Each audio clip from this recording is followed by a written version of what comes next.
March 27, 1941. Alexandria Harbor, Egypt.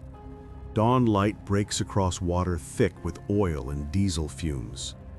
Admiral Sir Andrew Cunningham stands on the bridge of HMS Warspite, watching the pre-dawn activity with calculated calm. He knows something the Italians don't. Their messages have been read, their plans dissected by cryptanalysts at Bletchley Park. A young woman named Mavis Beatty broke the Italian naval Enigma code just days earlier, deciphering a single phrase that changed everything. Today's the day, -3. Cunningham's intelligence officers spread decoded intercepts across the chart table. Admiral Angelo Iachino's battle fleet, the battleship Vittorio Veneto, 6 heavy cruisers, 2 light cruisers, 13 destroyers, has left Italian ports heading southeast toward Crete. Their mission: intercept British convoys supplying Greece, cut the vital Alexandria to mainland supply route that keeps Greek resistance alive. The German High Command demanded this operation. Mussolini's invasion of Greece collapsed into humiliation months earlier, forcing Hitler to intervene. Now the Luftwaffe prepares to assault Crete, and the Kriegsmarine, lacking sufficient Mediterranean forces, pressured their Italian allies to prove themselves. The Regia Marina cannot refuse without confirming German suspicions of Italian incompetence. Cunningham issues quiet orders. His Mediterranean fleet will sortie within hours. 3 battleships, the carrier HMS Formidable, 7 light cruisers, 17 destroyers. Vice Admiral Pritham Whipple's cruiser squadron, already patrolling the Aegean, receives coded instructions to position south of Gavdos Island by daylight on March 28th. The trap is prepared. The Italians sail toward an enemy who knows their course, their strength, their timing. They sail toward Cape Matapan. March 28th, 1941. 0600 hours.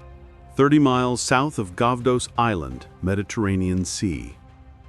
Lieutenant Peter Hutton scans the horizon from HMAS Perth's bridge wing, binoculars pressed against salt-crusted eyes. The Australian cruiser cuts through calm water alongside HMS Orion, HMS Ajax, and HMS Gloucester. Pritham Whipple's cruiser squadron spread across 5 miles of empty sea.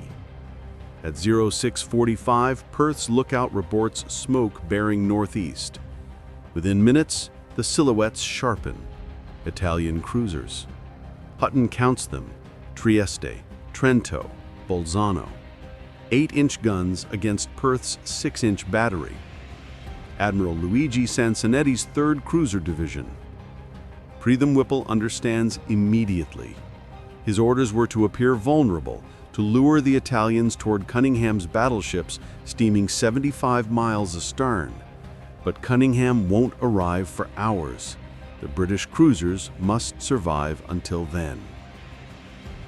At 0845, Perth signals visual contact. The Italian cruisers angle toward them, closing range steadily. On Trieste's bridge, Sansonetti studies the British formation, 4 light cruisers fleeing southeast. Easy targets. He orders pursuit. At 0812, Italian guns thunder across 24,000 yards of open water. The opening salvos fall short, throwing up white columns visible for miles. Trieste fires again, and again. Within minutes, 132 armor-piercing rounds leave her turrets. Trento adds 204 shells more. Bolzano fires 189. HMS Gloucester takes the heaviest fire. Shells bracket her length, soaking her decks with spray. One near miss ruptures hull plating below the waterline. Another strikes her forward superstructure, unexploded. The British cruisers increase speed to 30 knots, zigzagging violently. Gloucester returns fire with her 6-inch battery, shells falling harmlessly thousands of yards short. The Italian range-finding equipment malfunctions repeatedly. Salvos scatter wildly despite accurate bearing. No significant hits land, but the Italians close steadily, their superior firepower inevitable. Preetham Whipple checks his watch. 08:53. How long until Cunningham arrives? March 28, 1941. 0900 hours. Mediterranean Sea, south of Crete. The Italian cruisers break off pursuit suddenly. Relief floods through Preetham Whipple's formation until lookouts report the reason. Bearing northwest, a massive silhouette, Vittorio Veneto. The Italian battleship displaces 45,000 tons. Her 9 15-inch guns can fire 1,950-pound shells across 26 miles. She's among the fastest battleships afloat, capable of 30 knots. Against her, the British cruisers carry nothing heavier than 6-inch guns that can barely scratch battleship armor. Admiral Iachino watches from Veneto's bridge as his flagship closes on the British cruisers. He positioned Veneto northwest while Sansonetti's cruisers drove from the northeast, a perfect anvil and hammer formation. The British have nowhere to run. At 10:58, Veneto opens fire. The first salvo screams overhead with a sound like tearing canvas. 3 1,950-pound shells impact 200 yards astern of HMAS Perth, detonating against the sea surface. The concussion lifts Perth's stern, buckling deck plates. Water columns tower 150 feet high, soaking the quarterdeck. The British cruisers scatter, laying smoke. Preetham Whipple orders maximum speed, 30 knots, then 31, engines straining beyond design limits. Veneto fires again. 94 shells leave her guns over the next 20 minutes. The Italian gunnery is exceptional. Shells land consistently within 500 yards, but the excessive dispersion pattern saves the British. Only minor damage strikes Perth and Orion. At 11:27, just as disaster seems inevitable, black shapes appear high above Veneto. Ferry albacore torpedo bombers from HMS Formidable flying low and slow at 90 knots. Iachino orders evasive maneuvers. Veneto turns hard to starboard, her massive bulk responding sluggishly. The albacores attack through walls of anti-aircraft fire. No torpedoes hit, but the attack breaks Italian momentum. Veneto ceases fire, focusing on air defense. Preetham Whipple's cruisers escape southward. The first round goes to the British, but the battle has only begun. March 28, 1941. 1520 hours, 100 miles west from Cape Matapan. Lieutenant Commander John Dalyell Stead circles his ferry albacore at 8,000 feet, watching Veneto's wake carve a white line below. The battleship steams northwest at full speed, racing for Toronto's safety 400 miles distant. Admiral Cunningham ordered a second strike, stop Veneto before she escapes. Dalyell Stead leads 6 albacores and 3 ferry swordfish from HMS Formidable's flight deck. The biplanes are obsolete, fabric-covered frames barely reaching 100 knots, but their torpedoes can cripple battleships. They proved it at Toronto 4 months earlier. Below, Iachino positions his fleet in defensive formation. Veneto centers a 3-column screen, destroyers forward, cruisers flanking. Every anti-aircraft gun trained skyward. The Italians learned from the morning attack, this time they're ready. At 15:25, Dalyell Stead pushes his stick forward. The albacore drops toward the sea, airspeed building. His observer and gunner brace in their cockpits. 5 other albacores follow, diving through scattered clouds. At 2,000 feet, Italian guns open fire. Tracer streams upward in glowing arcs. Heavy anti-aircraft shells detonate in black puffs. Light automatic weapons stitch the air with deadly patterns. Dalyell Stead holds his dive steady, descending through the maelstrom. At 500 feet, he levels off, skimming wavetops at maximum throttle. The NATO looms ahead, impossibly large, guns flashing. His torpedo sight centers on the battleship's port side, just aft of midships. Wait, wait, release. The 1,600-pound torpedo drops, splashes, runs true. Deadliest banks hard left, trying to climb away from the NATO's bow guns. The battleship's forward turrets swivel, following his flight path. Multiple weapons converge. The albacore staggers, riddled, falls. Deadliest, his observer, and his gunner die instantly. The battle's only British fatalities. But his torpedo hits. March 28, 1941. 15:27 hours. Aboard Vittorio Veneto. The explosion lifts Veneto's stern 3 feet, slamming every man aboard against bulkheads and equipment. Lights flicker throughout the ship. Deep inside the hull, where armor meets sea, steel tears. Admiral Iachino grips the bridge railing as damage reports flood in. The torpedo struck the port outer propeller, penetrating the hull below the armor belt. Flooding spreads through compartments 3 and 4, 4,000 long tons of seawater pouring through ruptured bulkheads. The port outer shaft seizes, its bearing destroyed. Port inner shaft threatened. Engineering crews struggle waist-deep in oily water, sealing compartments by hand. The automatic pumps can't keep pace. Veneto lists 5 degrees to port, settling by the stern. Speed drops to 19 knots, then 16. Then the massive battleship stops completely, dead in the water 30 miles from Greek coast. For 8 minutes that feel like hours, damage control teams work frantically. Iachino stands motionless on the bridge, watching his destroyer screens circle protectively. Every minute stationary is a minute closer to British guns. Cunningham's battleship steams somewhere beyond the horizon: HMS Warspite, HMS Valiant, HMS Barham. 3 capital ships mounting 24 15-inch guns between them. If Cunningham catches Veneto now, she dies. At 1540, Chief Engineer reports success. Flooding contained, pumps gaining, port inner shaft operational. The NATO can make 20 knots, enough to reach Toronto before dark. Iachino orders course northwest, maximum sustainable speed. His fleet reforms around the limping flagship.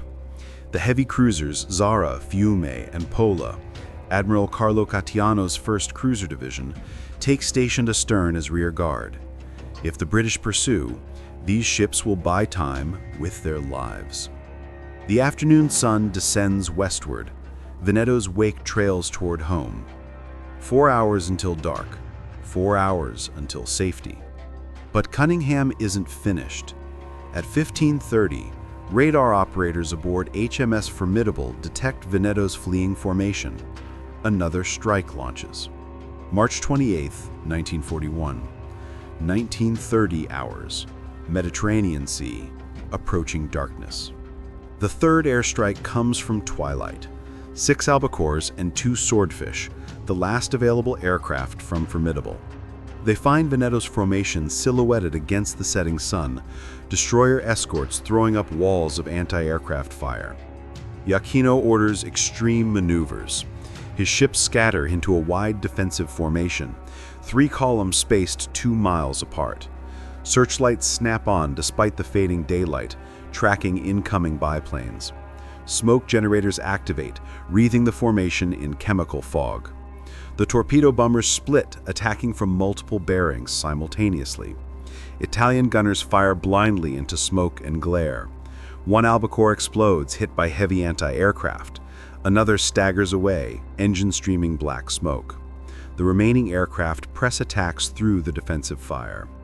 At 19:43, lookouts aboard the heavy cruiser Pola spot a torpedo track running straight. No time to turn. The weapon strikes her starboard side between boiler rooms 2 and 3. The detonation is catastrophic. Her entire electrical system fails instantly. Emergency generators won't start. Steam pressure collapses. Within seconds, Pola goes dark. Dead engines, dead radios, dead pumps. She coasts to a stop, settling 3 degrees by the stern. Captain Giuseppe de Pisa surveys the damage from Pola's darkened bridge. His ship is crippled but not sinking. Given time, engineers might restore partial power. But night approaches, and the British fleet hunts somewhere behind. At 2000 hours, Admiral Catiano receives orders from Iachino. Veneto's formation continues northwest at maximum speed. Catiano will detach his remaining cruisers, Zara and Fiume, plus 4 destroyers to protect Pola until she can be towed clear. Catiano acknowledges. His 2 cruisers turn back toward Pola's last known position, steaming eastward through gathering darkness at 20 knots. The destroyers Alfieri, Carducci, Giuberti, and Oriani follow. None of them have radar. They navigate by stars and dead reckoning, searching for their crippled sister against starlight. On Zara's bridge, Admiral Catiano peers through binoculars, seeing nothing but darkness and empty water.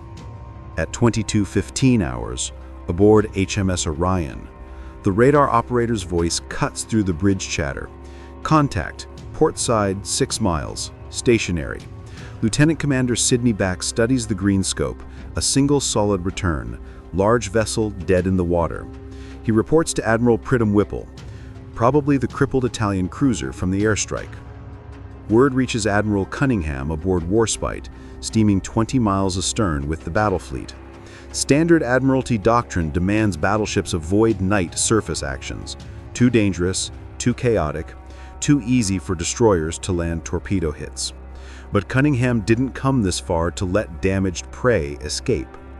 At 2200 hours, Warspite's Type 268 radar picks up multiple contacts bearing northeast, range under 6 miles. Not one ship, several, moving slowly toward the stationary contact. Cunningham's force advances in battle line, Warspite leading, followed by Valiant and Barham. Destroyer screen ahead, light cruisers flanking. 24 15-inch guns ready. Every ship at action stations. Crews at their weapons. The Italians sail blind. Zara and Fiume lack radar. They navigate by estimated position, searching for Pola's silhouette against starlight. On Zara's bridge, Admiral Catiano peers through binoculars, seeing nothing but darkness and empty water. At 22:27, lookouts on Zara spot a large shadow ahead. Finally, Pola. Catiano orders reduced speed, preparing to come alongside. Then searchlight explode from multiple directions. HMS Warspite, HMS Valiant, HMS Barham. 3 battleships surround the Italian cruisers at point-blank range. Searchlight beams lock onto Zara and Fiume, pinning them like insects. The Italian crews stare directly into blinding light, unable to see the gun barrels trained on their ships. Range, 3,800 yards. Less than 2 miles. The Italian cruisers never had a chance.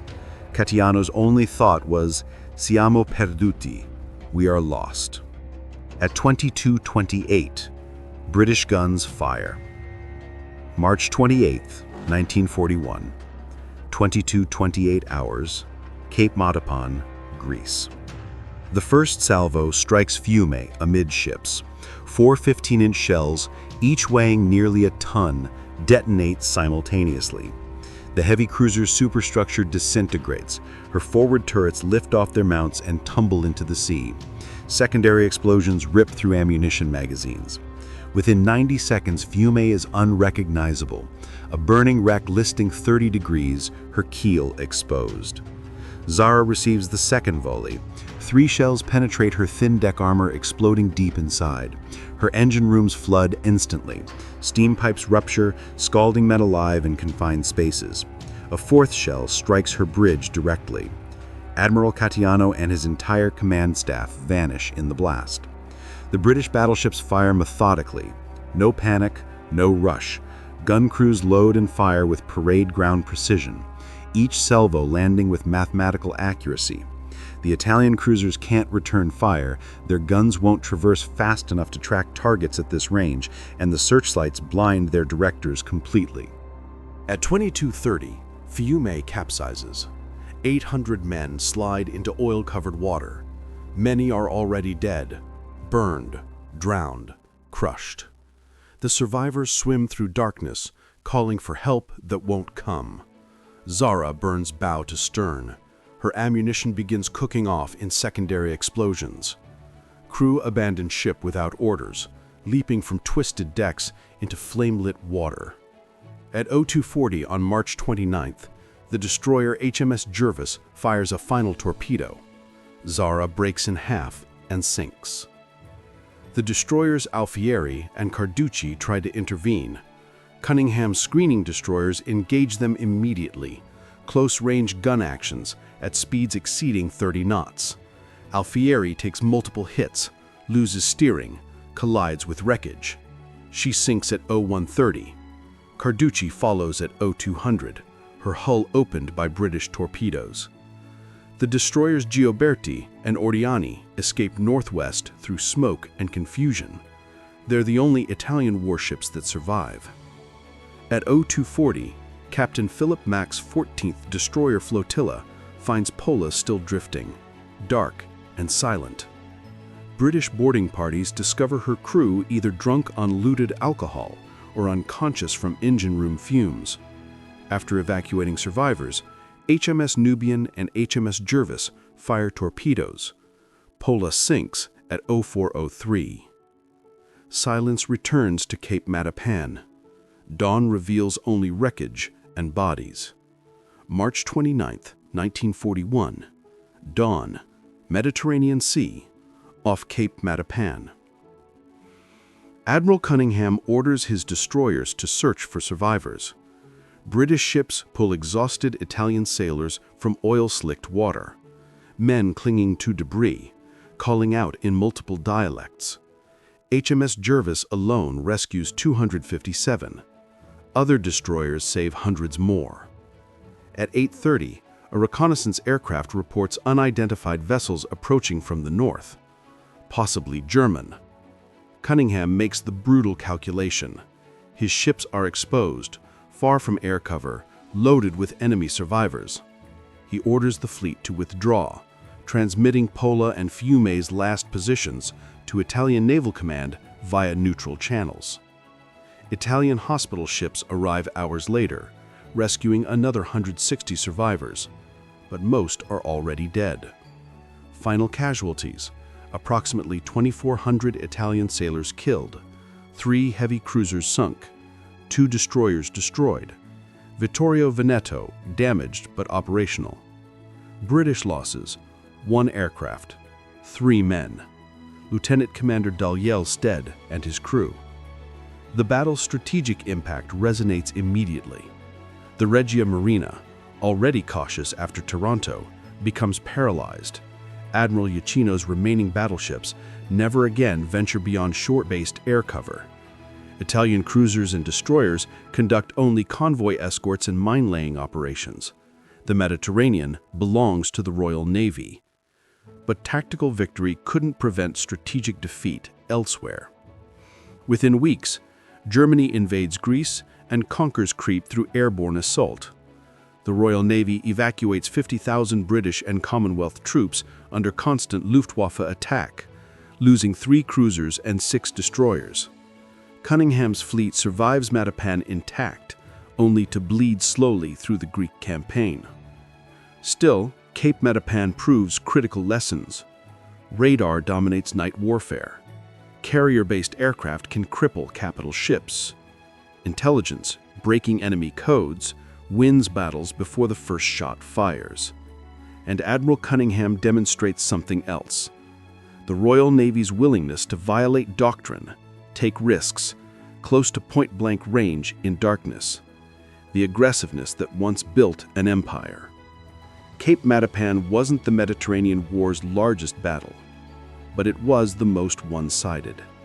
The night the British battleships emerged from darkness, turned on searchlights, and destroyed an entire cruiser division in 12 minutes of systematic violence.